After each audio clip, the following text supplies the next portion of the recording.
Lilly is livid. The sign outside still reads "Board laid bare." Inside it's still poorly lit, cramped and unfinished, and still homely. What can I get you?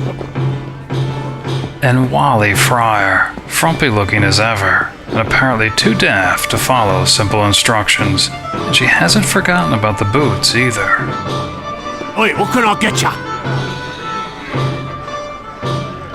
Alright, I guess Lilly demanding the earnings for the week from Wally.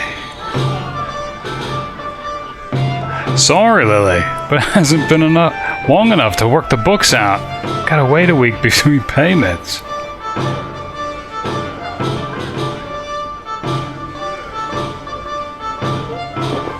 Just as Lilly was about to start yelling, Wally explains why. Things just take time with the guilds. The painter, the sealer, the boardwright, the candler, new barmaids, some from the Shining Serpent, the housewright, the trencherman, the trainer, even a tailor and barber for himself. And he found a fabricator willing to make her 1,000 eyes of Helm for only 500 gold. She reminds him that any profit he make from red leather boots in the future is hers, before warning Linu and using the stone. Back at the Hall of Justice, more dirty looks from the dusty diviner at a twisted twin of Tyr on the way to the sanatorium. Lilly has yet another anonymous letter from the people of the Eye for Lady Aribeth's faithful pup, though it's one he's seen before.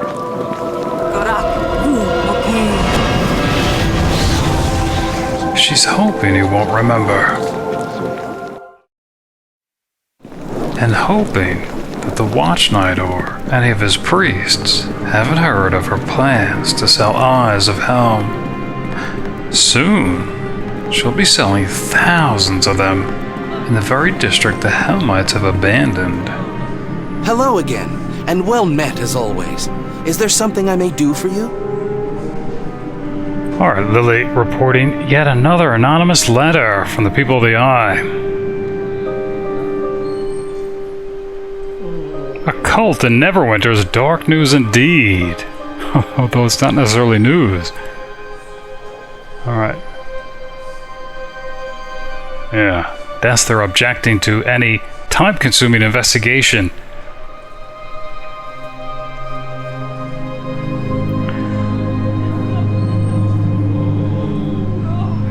Alright, again, accusing her of maybe planning to sell trinkets. Because he hasn't heard about Eyes of Helm.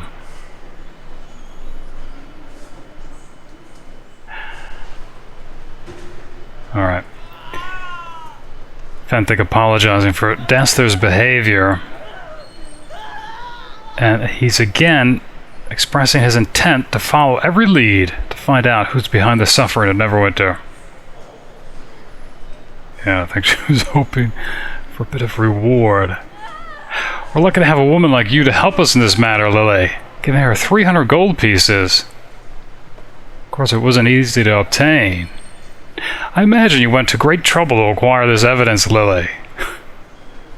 Alright, giving her another 50 gold. And of course, that's their concern about the city coffers. Alright.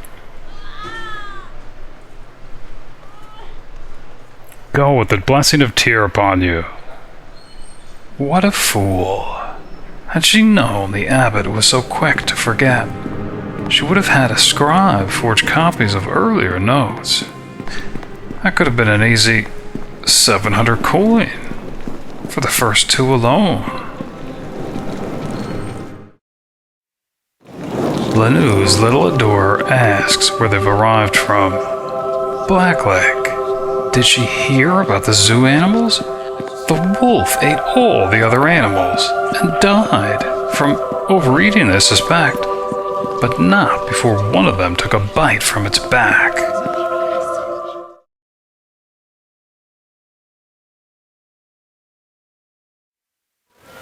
Seeing the swords of Never, even if only 4 of them, reminded Lilly of another set of Neverwinter artifacts. The the 9 jewels of Neverwinter.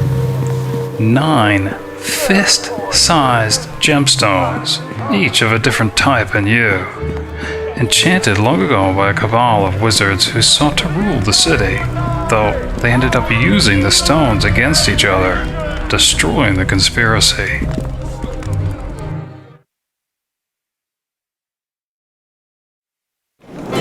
The surviving owners afterwards hid the jewels, but even if just one could be found, it would grant spells according to its color, and other powers including healing and teleportation. Not to mention, be worth close to 20,000 coin. Lilly couldn't quite sell Gilles the Tyran relics, with her holy defender standing right there. She'll have to finish the deal later. Otherwise, it's time to see how little Red, or her little liar, is doing after her bout with the chilled green Mintarn wine. I suspected you'd show up here soon. I'm glad to see I was right. So, shall we join up once more? Or I guess Sharwyn feeling better taking her back. Lilly asks Sharwyn how she likes being a Harpy, stifling a laugh, though the Blacklake bard doesn't sound ashamed. Born with a voice to make the angels weep, Linu had said. Little Red liked the sound of that. She even gave Linu Dannen's birth date to find out if they're compatible. Lilly laughs and shakes her head, but doesn't say a word. Into the junk drawer at the Office of Academic Affairs goes 3 riddles for 3 tombs, and Torin's worthless ring, which his brother Jemanie didn't want to keep, surprisingly enough. Finally time to look at her new pair of black leather boots, the ones commissioned by the Archdruid of Neverwinter Wood himself. They're unique in that they're the only pair of its kind in the city, and hopefully hers. The Blacklake bard helps her mistress into the new pair. As usual, she doesn't feel anything, and so kneels to focus her mind solely on the boots. Lilly sees a little girl in a pretty dress at a noble estate, smiling and humming a tune. She's in a bedchamber, stealing rings, necklaces, her mother's jewelry. She's leaving the estate, running away. It's Blacklake. She's on the street. She sells an exquisite necklace for plenty of coin. She's at an inn, eating, drinking, a room all her own, at the shining Serpent Inn. She's rummaging through barrels, sleeping in a shanty, a beggar of the nest. She meets a man, a druid. They're leaving the city. She joins his circle, becomes a druid, a woman. They're in love. He dies. She buries him deep in the woods. She's fighting, testing, combat, other druids in a circle. She's still smiling and humming a tune.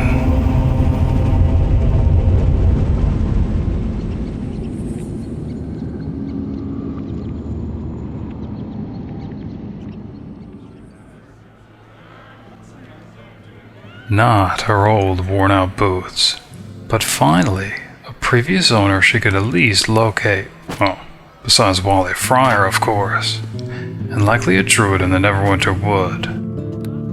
Lilly listens as Little Red talks about being a Harpy, saying how she's supposed to be charming and socially gifted. Perhaps charming without a doubt. Lily would even say enchanting, a delicate creature she can't stop laying lavender eyes upon. But the city of Neverwinter awaits its heroine to attend the ritual for her cure. She will, of course, be bringing a guest, the rusty raconteur, not only to record what will undoubtedly be a legendary event, but to accompany her mistress, socially. Who knows, it could be a boring affair. But first, to finish the deal with Gilles downstairs in the dining room. Lily touches an eagle's feather to her nose.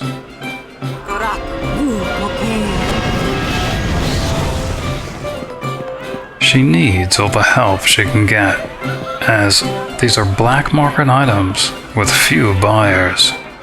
What? Alright, of course, this is Gilles, who promised to pay Lily more than Olaf would for artifacts related to Halueth Never, which I guess she probably can't bring to a merchant because they'd probably be recognized as such. Hello again, Lily Black. Is there something you require? Hope you're not attracting attention to me for no reason. You do not appear to have the letter that Olaf gave you. Have you rightfully abandoned his service? It's probably close to the truth, though. She didn't think the letter was important. Good, good. Just so long as you're still on the proper course. Talona has little patience for your mortal whims. Of course, those whims aren't necessarily mortal. I'll explain she has some artifacts. Well, hand it over, fool! I'm not paying for your oh-so-eloquent words. At this point, he better deliver on that promise of paying well. Are describing the ancient chronicles of Never. Self-indulgent tripe. These chronicles will make fine kindling at the next gathering of malagents at Dare Nuth. What a festival that shall be. Wow, giving her 600 gold. That is far more than Olaf would pay. And they may give even more. A triumph. Forever a void in their knowledge of Halueth. Such a triumph for the Lady of Poison. But there's still more to find. Saying to bring them to him. I shall reward your black soul with gold to bathe in, and more when they're all delivered. Or I think second she had found the ancient holy symbol of Tyr. Well now, wouldn't Olaf like to get his hands on this? I shall see that it is properly disposed of. Giving her 600 gold for that also. Wow. And lastly, Halueth Never's rusted armor itself. The very shell that Halueth Never wore. The stick of him is thick inside it. My master shall see that it's put to good use. Perhaps we'll forge it into a shovel and make a gift of it to the city stables. That would be fitting. Or 600 gold for the armor. A victory! Tyr shall never know these things. Whatever the future brings, Talona shall always have this sweet, spiteful victory. Wow, giving her a 600 gold bonus. Know that Talona may spare you. That is all that could be asked. Of course, Lily's worth more than that. Your service was greatly appreciated, so I suppose more is not warranted, but this boon shall not be repeated. Are giving her a weapon. Ask for any further and you'll risk the Lady of Poison's fury. Of course, she's not going to start anything here in the Moonstone Mask. He at least upheld his end of the bargain. Talona recognizes your worth. Go with your life. He risks the Lady of Murder's fury, but Lily will bite her tongue for being called a fool and a host of other indignities. As the fool in the end turned out to be Helm. Over 2,000 coin for 3 useless relics, plus an enchanted morning star. That's even more than what the city coffers paid for the water Davian creatures. Gold to bathe her black soul indeed.